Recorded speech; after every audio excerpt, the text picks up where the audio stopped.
Hello, and thanks for tuning in to Section 3, Displaying Data in a UITableView.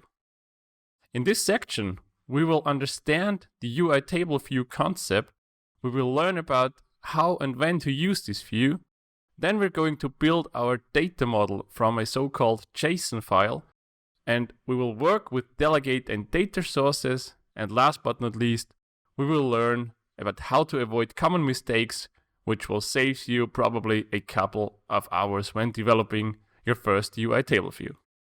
So let's get started with understanding the UITableView concept and when to use it. A UITableView is one of the most used views in iOS programming. It's essentially a view that allows you to display rows in a single column. In this video, we will take a closer look about the difference of a UITableView controller versus a UITableView inside a UIView controller. Then we will see what kind of different types there are for a UITableView.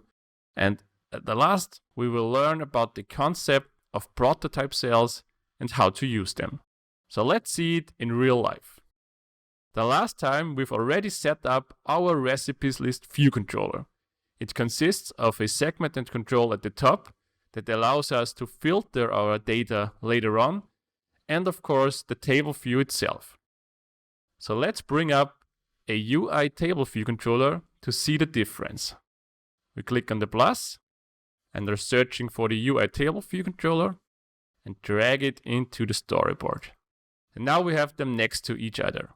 The most important difference is visible in the view hierarchy. Our recipes list view controller is actually a UIView controller, which has a parent that is the so-called UIView and a subview, which is the table view. Compared to the UITableView controller, it directly has the table view as the parent view. So the main difference is that the UIView controller allows us to customly resize the table view, remove it, move it a little bit to the left, things like that. This is actually not possible in the table view controller, as the view needs to have the whole space of a view controller. So whenever you are in doubt, I suggest that you move on with the concept of having a UIView controller and having the table view as a subview inside it, as we have it for our recipes list view controller. In this case, we're going to delete the table view controller as we don't need. So what else can we do with our UITableView? Let's click on it, and the attributes inspector has a lot of different things to set up. One important thing is the type of the content. We can distinguish between dynamic prototypes and static cells.